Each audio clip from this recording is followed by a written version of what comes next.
ওম শান্তি। আজি ২৯ জুন ২০২৬ তাৰিখৰ জ্ঞান মুৰলী সাৰলৈ আপোনালোকক স্বাগতম জনাইছোঁ। আজি মুৰলী কেৱল জ্ঞানৰ পাঠ নহয়, ই আমাৰ আত্মিক জীৱনক সুগন্ধিময় কৰি তোলাৰ এক শক্তিশালী দিশ নিৰ্দেশনা। বাপ-দাদাই আৰম্ভণিতে অতি মৰমেৰে কৈছে, নিজকে আত্মা বুলি বুজি আত্মাৰ সৈতে কথা পাতা, তেতিয়া আত্মাৰ ভিতৰত সুগন্ধি আহিব আৰু দেহে অভিমানৰ দুৰ্গন্ধ আঁতৰি যাব। এই এটা বাক্যৰ ভিতৰত সমগ্ৰ ৰাজযোগৰ সাৰ নিহিত হৈ আছে। আমি দেহে নে আত্মা? এই প্ৰশ্ন উত্তৰে আমাৰ সম্পূৰ্ণ জীৱনৰ গতি নিৰ্ধাৰণ কৰে। আমি দৈনিক বহু কাম কৰোঁ, বহুজনৰ সৈতে কথা পাতোঁ, সেৱাও কৰোঁ, কিন্তু যদি এই সকলো দেহ চেতনাত হয়, তেন্তে সেয়া সাধাৰণ কৰ্ম হৈ থাকে।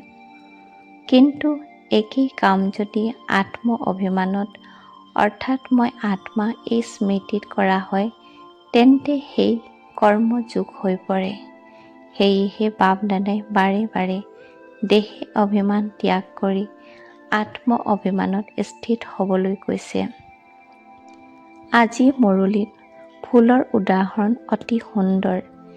এটা ফুলে কেতিয়াও ঘোষণা নকৰে যে মোৰ সুগন্ধি লোৱা। ফুলৰ সুগন্ধি নিজে নিজে বিয়পি যায়। ঠিক তেনেদৰে যিজনৰ জীৱনত সত্য, পবিত্ৰতা, নম্ৰতা, সহনশীলতা, মৰম আৰু ঈশ্বৰৰ স্মৃতি থাকে, তেওঁৰ পৰা এই গুণবোৰ স্বাভাৱিকভাৱে আনলৈ বিয়পি যায়। এনে ব্যক্তিকে বাপ-দাদাই সত্যিকাৰ ফুল বুলি কৈছে। আমি নিজকে সুধিব লাগে, মোৰ স্পৰ্শলৈ অহা মানুহে কি শান্তি অনুভৱ কৰে? মোৰ কথা শুনি কাৰোবাৰ মনত আশা জাগে নেকি? মোৰ ব্যৱহাৰে কাৰোবাৰ দুখ কমে নেকি? যদি হয়, তেন্তে আমাৰ আত্মাত জ্ঞানৰ সুগন্ধি আছে। যদি নহয়, তেন্তে আৰু অধিক যোগ, অধিক স্মৃতি আৰু অধিক ধাৰণাৰ প্ৰয়োজন। বাপ-দাদাই পৰৱানাৰো উদাহৰণ দিছে। পৰৱানা চাকি জুইত নিজকে সম্পূৰ্ণৰূপে সমৰ্পণ কৰে।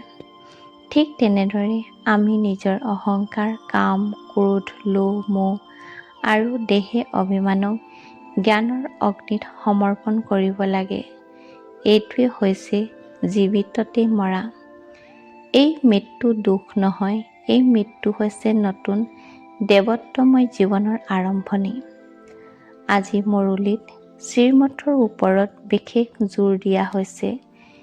ঈশ্বৰে আমাক যি মত দিয়ে, সেয়া কেতিয়াও আমাৰ ক্ষতিৰ বাবে নহয়। বহু সময়ত শ্ৰীমত পালন কৰাটো কঠিন যেন লাগে, কিন্তু পিছত বুজা যায় যে সেয়াই আছিল সঠিক পথ। আনহাতে মায়াৰ মত আৰম্ভণিতে সহজ আৰু মিঠা যেন লাগে, কিন্তু শেষত দুখ দিয়ে। সেয়েহে প্ৰতিটো মুহূৰ্তত আমি নিজকে সুধিব লাগিব, এই সিদ্ধান্ত শ্ৰীমতৰ ওপৰত ভিত্তি কৰি লোৱা হৈছেনে নে মনমতৰ ওপৰত? বাপ-দাদাই আৰু এটা ভুল ধাৰণা দূৰ কৰিছে। বহুতে ভাবে ঈশ্বৰে দুখ দিয়ে, ঈশ্বৰে সুখ দিয়ে। কিন্তু বাপ-দাদাই স্পষ্ট কৰি কৈছে, পিতাই কেতিয়াও সন্তানক দুখ নিদিয়ে।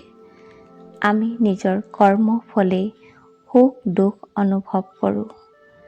পিতাই কেৱল পথ দেখুৱায়।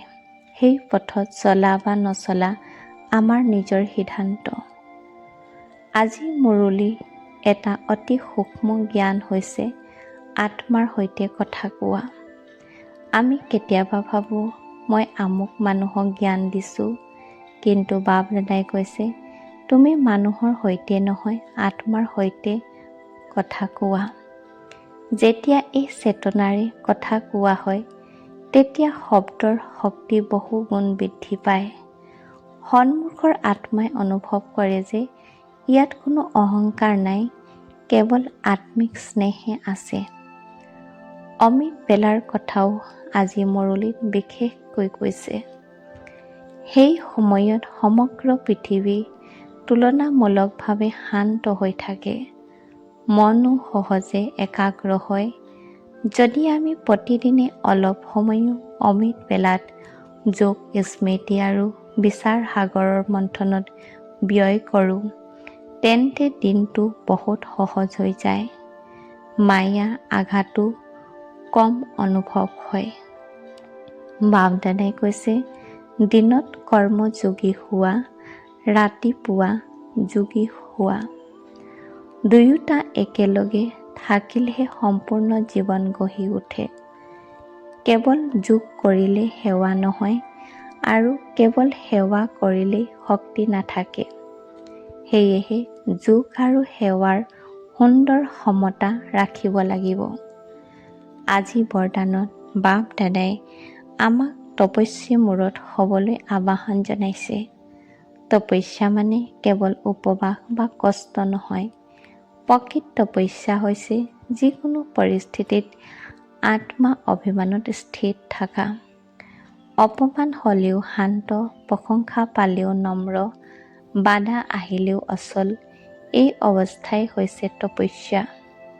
আজি শ্লোগান: সংস্কাৰৰ সংঘৰ্ষৰ পৰা বাচিবলৈ বালক আৰু মালিকপনাৰ সমতা ৰাখক। অৰ্থাৎ হৃদয়ত সদায় পিতা আজ্ঞাকাৰী সন্তান হৈ থাকিম, কিন্তু মায়াৰ সন্মুখত দুৰ্বল নহ'ম। নিজৰ মন, ইন্দ্ৰিয় আৰু সংস্কাৰৰ ওপৰত মালিক হৈ থাকিম। শেষত আহক আমি আজি এটা সংকল্প লওঁ। মই দেহে নহয়, মই এক পবিত্ৰ আত্মা। প্ৰতিজনক আত্মা বুলি চাম। মোৰ প্ৰতিটো চিন্তা, বাক্য আৰু কৰ্মৰ মাজেৰে জ্ঞানৰ সুগন্ধি বিয়পাম। প্ৰতিদিনেই অমিত বেলাত পিতাক স্মৰণ কৰি নিজৰ আত্মাক শক্তিশালী কৰিম। শ্ৰীমতত চলি এনে এখন জীৱন গঢ়িম, য'ত মোক দেখিলে আনেও পিতাৰ কথা মনত পেলায়। ওম শান্তি, ওম শান্তি, ওম শান্তি।